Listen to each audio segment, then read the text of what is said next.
और आज की क्लास हम कर रहे हैं रिकॉर्ड। तो जो लोग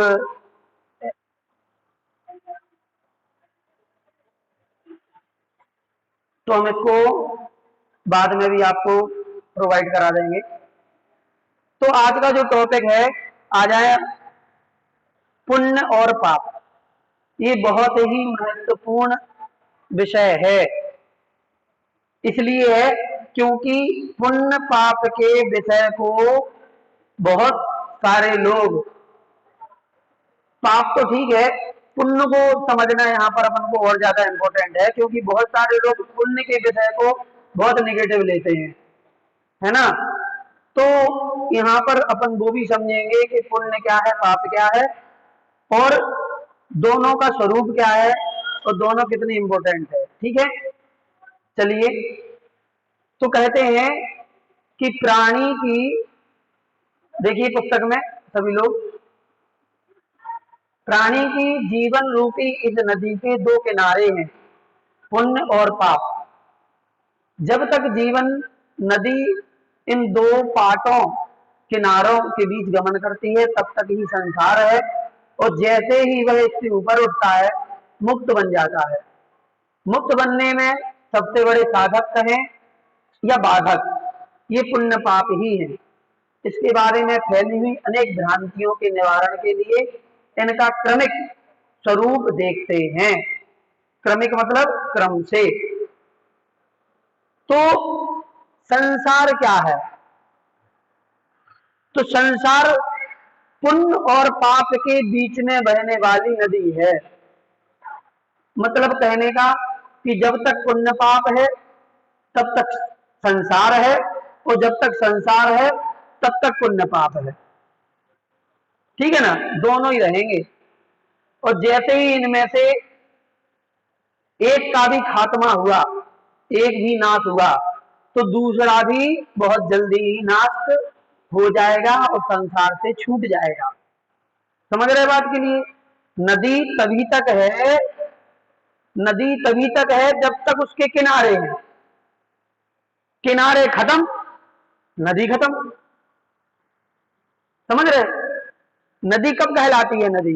जब वो दो किनारों के बीच से बहती जाए। और जिस दिन दो किनारे खत्म हो जाते हैं, तो या तो वो सागर के रूप में बदल जाती है या बाढ़ के रूप में बदल जाती है। ठीक है, तो नदी एक संसार है और पुण्य पाप उसके दोनों किनारे हैं। अब इसको समझते हैं।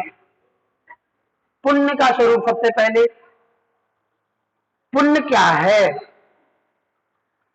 तो सबसे पहले हम पुण्य शब्द का अर्थ बता देते हैं आपको।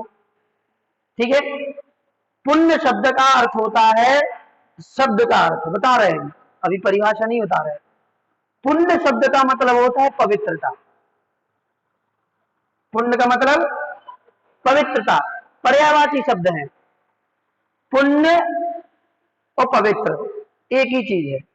जब संस्कृत साहित्य में अपन पढ़ते हैं श्लोक वगैरह, तो वहां पर यदि पुण्य शब्द आता है तो पुण्य का मतलब पवित्र, विशेष शुद्धि, उसी को कहते हैं पवित्र। ठीक है, तो अब अपन पुण्य का स्वरूप समझते हैं। कसाय की मंदता सहित जोर से इतने पटाखा फोड़ दिया, पटाखा फोड़ा किसी ने जोर से, हम डर गए। हाँ, कसाय की मंदता कसाय की मंदता सहित परिणामों को पुण्य कहते हैं। कसाय की मंदता सहित परिणामों को पुण्य कहते हैं, या जो आत्मा को पवित्र बनाता है। ये बालबोध की जो परिभाषा है, पुण्य किसे कहते हैं? पुनाति इति पुण्य, ऐसे संस्कृत में परिभाषा आती है, पुनाति इति पुण्य, अर्थात जो पवित्र करे उसे पुण्य कहते हैं। ठीक है, अभी समझा रहे, इसमें समझने की बहुत सारी चीजें हैं, है ना। तो ध्यान से सुनेंगे तो ही समझ में आएगी, नहीं तो आप जैसे ही आपने दिमाग दूसरी तरफ ले गए, यहाँ निकल जाएगी चीजें।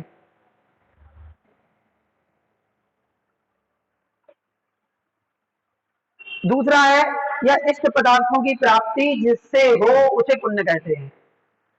जिस चीज से भाभी जिस चीज से इष्ट वस्तुओं की प्राप्ति हो उसे पुण्य कहते हैं। चलो 2-3 परिभाषा हो गई एक साथ। पहला, कषाय की मंदता सहित परिणामों को पुण्य कहते हैं। आत्मा के कषाय की मंदता वाले परिणाम, ठीक है। दूसरा, जो आत्मा को पवित्र बनाए उसे पुण्य कहते हैं। या फिर जिससे हमें इष्ट वस्तुओं की प्राप्ति हो उसे पुण्य कहते हैं। मतलब पुण्य वह चीज है जो हमें अपनी इच्छित वस्तु दिलाती है, जो हमें चाहिए वो मिलेगा। किससे मिलेगा? पुण्य से। पुण्य से मिलेगा, ठीक है। पुण्य से मिलेगा, जो हमें चाहिए वो मिलेगा। दूसरा, आत्मा को पवित्र बनाता है, पुण्य है। कषाय की मंदता सहित जो परिणाम है पुण्य है। अब समझिए, सारा खेल कषायों का है। कषाय कितनी? 4। क्रोध, मान, माया, लोभ। सुन रहे? कषाय कितनी? 4। क्रोध, मान, माया, लोभ। अब हमने पहला परिभाषा क्या बताई थी पुण्य की? मतलब नहीं, पुण्य का अर्थ क्या बताया था? पुण्य का अर्थ, पुण्य का अर्थ पवित्रता। पुण्य शब्द का अर्थ पवित्रता, पर्यायवाची है, याद कर लो इसको। पुण्य का मतलब पवित्रता, ठीक है। अब हम क्या कह रहे हैं आपसे? आत्मा स्वयं में अपने आप में पवित्र है। आत्मा शुद्ध रूप में स्वाभाविक रूप से पवित्र है। उसमें जुड़ गई कषाएं, क्रोध, मान, माया, लोभ। तो कषायों के कारण से आत्मा हो गई अपवित्र। सुन रहे सभी लोग? ऑनलाइन में सब लोग ध्यान से सुना। तो माइक बंद कर लें, माइक बंद कर लें। इसकी हमें सेटिंग ढूंढनी पड़ेगी और आप लोगों के माइक ही चालू नहीं करने देंगे। अब ध्यान दें, पुण्य क्या है? तो हमारे पास आत्मा है, वो स्वाभाविक दृष्टि से शुद्ध है, लेकिन उसमें जुड़ गई क्रोध, मान, माया, लोभ। तो शुद्ध आत्मा थी वो हो गई अशुद्ध, अपवित्र हो गई, ठीक है। अब क्रोध, मान, माया, लोभ के कारण से वो अपवित्रता है, मतलब पाप रूप परिणाम। जैसे ही उन्हीं कषायों को हम कम कर देंगे, है अपने आप, तो जैसे ही हम क्रोध, मान, माया, लोभ को कम कर देंगे, वैसे ही आत्मा की शुद्धता प्रकट होने लगेगी। सुन रहे? जैसे हम उदाहरण देते हैं हमेशा, वही दूध, दूध का कटोरा, दूध का गिलास एकदम सफेद है, बिल्कुल वाइट, ये नेचुरल है सफेदी उसकी, ठीक है। गाय का रहता है तो हल्का पीलापन रहता है, तो ठीक है। अब उसी में अपन ने 4 कलर मिला दिए, क्रोध का लाल, मान का पीला, माया का एक, लोभ का, चारों मिला दिए। अब दूध का कलर कैसा हो गया? जो हो गया वो हो गया, सब मिल करके हो जाएगा, अपने बैगनी एगनी कलर, कलरफुल हो जाएगा, मेला मेला हो गया है, मल्टी कलर, मल्टी कलर हो जाएगा, है ना। तो अब ये दूध था, वो अपना नेचुरल कलर था सफेद, वो खो गया उसका, वो दूसरे कलर में मिक्स हो गया। अब क्या करेंगे? दूध है तो दूध ही। अब अपन उसमें एक मशीन लगाओ। अभी अपन ने क्या किया था? 10-10 ग्राम कलर मिला दिया था, एक एक डिब्बी छोटी छोटी पूरी डाल दी, तो एकदम बिल्कुल कलरफुल हो गया, बिल्कुल डार्क हो जाएगा। अब एक मशीन लगाओ उसमें, जो कलर को सोख ले, कलर को केवल निकाले। तो जैसे जैसे मशीन कलर को खींचती चली जाएगी, वैसे ही वैसे दूध का नेचुरल कलर दिखने लग जाएगा। आधा कलर निकल जाएगा तो हल्का सा फीकापन दिखने लगेगा, सफेदी, ग्रे कलर हो जाएगा, है? वही मतलब हल्का सा सफेदी दिखने लगेगी, फिर पूरा कलर निकल जाएगा तो पूरा सफेद दिखने लगेगा दूध। बस यही है, आत्मा में कसाय भर गई, पूरा जो नेचुरल पवित्रता थी वो खत्म हो गई, कलरफुल हो गई आत्मा, पाप रूप हो गई, मैली हो गई। अब क्या हुआ, अब हमने कसायों को मंद किया, कसायों को धीमा किया। जैसे जैसे कसाय धीमी होती चली जाएंगी, आत्मा की पवित्रता प्रकट होने लगेगी। समझ रहे ना? पवित्रता का नाम ही पुण्य है, पवित्रता का नाम ही पुण्य है। इसीलिए यहां पर कहा है कि कसाय की मंदता सहित परिणामों को पुण्य कहते हैं। क्रोध मान माया लोभ जितने ज्यादा होंगे वो परिणाम पाप के, और क्रोध मान माया लोभ जितने मंद होंगे वो परिणाम पुण्य के। अब दूसरी बात, यहां पर बात हो रही, भाभी सुन रही पक्का सोनी चाहिए हो। हाँ, अब यहां बात हो रही, हमें ऐसा लगने लगा था आप दिन भर के थके हारे लोग आकर के दिन भर चौका बर्तन काम धाम करके और आकर के बैठते हैं, तो हमें ऐसा लगता है कहीं सो ना जाओ। इसलिए बीच बीच में हम ही कर देते हैं। एक सेकंड रुक जाओ, all participant to unmute themselves, रुक जाओ, अब नहीं कोई कर पाएगा। हाँ कर दिया, अब जब हम कहेंगे तभी कर पाएंगे आप लोग। तो ये हो गया ना, बात समझ में आ गई हम क्या समझाना चाह रहे थे? ये है। अब एक और समझने की बात, हम लोग परिणामों को देख नहीं सकते। आपकी कसाएं मंद है कि नहीं वो हमें पता चलेगा क्या? नहीं चलेगा। आपकी कसाएं तीव्र है हमें पता नहीं चलेगा। हमें आपके परिणाम नहीं दिखते, लेकिन हमें दिखता क्या है? आपके परिणामों के कारण से, परिणाम बोले तो भाव, आपकी भावनाएं, आपके विचार, उन परिणामों के कारण से जो आप एक्टिविटी दिखाते हो, हम सभी जो एक्टिविटी दिखाते हैं वो एक्टिविटी दिखाई देती है, और जो एक्टिविटी होती है उसी एक्टिविटी को, उसी क्रिया को अपन पुण्य या पाप कहते हैं। समझ रहे? हम किसी का भला करने जा रहे, हम किसी का अच्छा करने जा रहे, ठीक है? अब बताइए, आप किसी का परोपकार करते हैं, परोपकार करते हैं, किसी की सहायता करते हैं, तो वो आप कसायों की तीव्रता में करेंगे या मंदता में करेंगे? मंदता में करेंगे। जो शुभ अशुभ जो भाव हैं वो जब मंद होंगे, शुभ अच्छे होंगे, तो क्या होगा? वो आप दूसरे का भला कर पाएंगे। इसका मतलब क्या हुआ? पहले आपने कसाएं मंद की, मंद कसायों का नाम हो गया पुण्य, और उस पुण्य रूप परिणामों से ही आपने किसी का अच्छा किया। मतलब ये कि जब जब आपकी कसाएं मंद होंगी तब तब हम अच्छे काम करेंगे, और जब जब कसाएं तीव्र होंगी तब तक हम बुरे काम करेंगे, पाप के काम करेंगे, हिंसात्मक काम करेंगे। तो हमको क्या दिखाई देता है? क्रियाएं दिखाई देती हैं, तो हम उन्हीं क्रियाओं को ही पुण्य पाप बोलते हैं। वो क्रिया पुण्य पाप नहीं है, पुण्य पाप तो हमारे अंदर की परिणाम और भावनाएं हैं, लेकिन वो भावनाओं के कारण से ही वो क्रिया होती है। भगवान का अभिषेक पाप रूप परिणामों से नहीं कर सकता कोई। मन में क्रोध मान माया ऐसे तीव्र परिणामों के साथ अभिषेक पूजा पाठ भक्ति नहीं कर सकता। उसके लिए मंद परिणाम होने चाहिए, स्लो डाउन, अंदर से बिल्कुल शांत, तो वो जाकर के भगवान के अभिषेक का मन बनाएगा। ठीक है, अभिषेक का मन बनेगा तो जाके अभिषेक करेंगे, पूजा करेंगे। इसलिए अपन उन सारी क्रियाओं को पुण्य की क्रिया कह देते हैं। क्यों? क्योंकि वो पुण्य भावनाओं के साथ होती है। समझ में आ गई बात?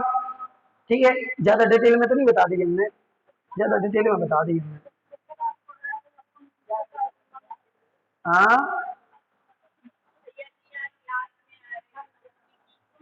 हाँ, बिल्कुल बिल्कुल। ये जैसे क्लास में आप बैठे हैं और हमारे इधर भी देखो, हमारे इस ग्रुप में व्हाट्सएप पे जुड़ने को तो 200 लोग जुड़ गए, लेकिन वो जुड़े ही है, यहाँ पर आते हैं 50 लोग केवल। ठीक है, तो अब किसी को कुछ टाइम नहीं होगा, किसी को कुछ होगा, कुछ जानबूझ के नहीं आ रहे। ठीक है, सब ऐसा ही है। तो ये जिनके परिणाम मंद होते जाते हैं तो वो इस काम से जुड़ जाते हैं, नहीं तो दूसरे काम में लगे रहते हैं अपन लोग। अब देखिए, तो ये परिभाषा फिर से एक बार पढ़ के आगे बढ़ते हैं, क्योंकि 7 मिनट की क्लास और बची है। कषाय की मंत्रता सहित परिणामों को पुण्य कहते हैं, या फिर जो आत्मा को पवित्र करे उसे पुण्य कहते हैं। आत्मा को पवित्र करे उसे पुण्य कहते हैं, और इष्ट पदार्थों की प्राप्ति हो जिससे उसे पुण्य कहते हैं। तो इन क्रियाओं से आत्मा पवित्र होती है, और जब आत्मा पवित्र होती है तब ये क्रियाएं होती हैं, दोनों अविनाभावी हैं। जब आत्मा में पवित्र परिणाम होंगे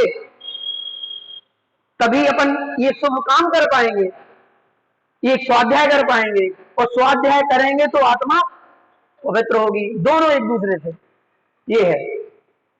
अब देखो, कारण क्या है पुण्य के? कौन कौन से काम है जो पुण्य बढ़ाते हैं? दान आदि कार्य करने में, गुरुओं का सम्मान करने में, पाप कार्य ना करने से, हिंसा झूठ चोरी कुशील परिग्रह ना करने से, सत्य बोलने से, क्रोध आदि कषाय मंद करने से, माता पिता एवं बड़े जनों की सेवा करने से, सठ आवश्यक कार्य आदि करने से पुण्यबंध होता है। तो सभी शुभ क्रियाओं से पुण्य का आश्रम होता है। ठीक है, अब आते हैं पाप पर। हाँ जी, छठ आवश्यक देव पूजा, गुरु उपासना, स्वाध्याय, संयम, तप, दान, जो श्रावक के छठ आवश्यक हैं वो यहाँ पर दिए हैं। तो जो छठ आवश्यक अपन प्रतिदिन करते हैं, ये सब क्या है? पुण्य की क्रियाएं हैं। ये इनसे हमारी आत्मा पवित्र होती है, पवित्रता से ये काम होते हैं, दोनों एक दूसरे के पूरक है। पाप, अब पाप को समझ लेते हैं। संक्लेश कषाय, संक्लेश अर्थात कषाय की तीव्रता, संक्लेश परिणाम, आकुल आकुल परिणाम मतलब कषायों की तीव्रता, क्रोध मान माया लोग तीव्र है। ठीक है, तो ऐसे में उन परिणामों को कहते हैं पाप। जब कषाय तेज होती है, क्रोध तेज है, मान तेज है, माया लोग सब तेज है, उनको कहते हैं पाप।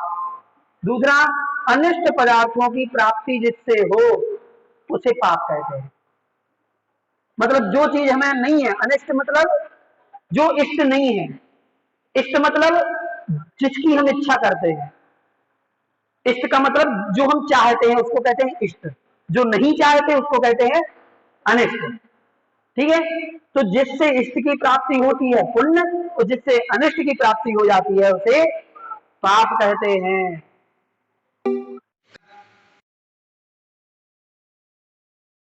किसी जीव के दिल दुखाने से, घात करने से, झूठ बोलने से, पाप कार्य करने से, कषाय आदि करने से, गुरुओं की विनय न करने से, दूसरों की निंदा आदि करने से पाप बंद होता है। पाप बंद कहाँ होता है? कहीं कहीं पर अपन लोग इसमें करने लगते हैं, मान लो पूजा कर रहे हैं, पूजा करने में इधर से उधर कुछ हो गया, देखिए पाप लग रहा है। यहाँ पाप नहीं लगता। यदि कोई क्रिया अपनी कुछ होती है कि ठोना हिल गया, ये हो गया, तो सोच ले अरे ये हो गया, पाप लगेगा। वहां पाप नहीं होता है। ठीक है, ध्यान देना चाहिए अपन को। हाँ, पाप सिर्फ उनमें होता है जो पाप की क्रियाएं हों। ये क्रिया थोड़ी सी अपन को दूषित हो गई है तो उसमें कोई पाप बंद नहीं होने वाला। वो तो ऐसा है कि विवेक अपन को अच्छा रखना चाहिए बस। तो ये थोड़ा सा ध्यान देना चाहिए। अब पुण्य और पाप दोनों के दो दो भेद हैं, पुण्य के भी दो भेद, पाप के भी दो भेद। इसको अपन कल अच्छे से समझेंगे। ठीक है, भेदों के नाम हम बता दे रहे। पुण्य है वो 2 प्रकार का, पाप है वो भी 2 प्रकार का। पुण्य 2 प्रकार का कौन सा? एक है पुण्यानुबंधी पुण्य और पापानुबंधी पुण्य। पुण्य 2 प्रकार के।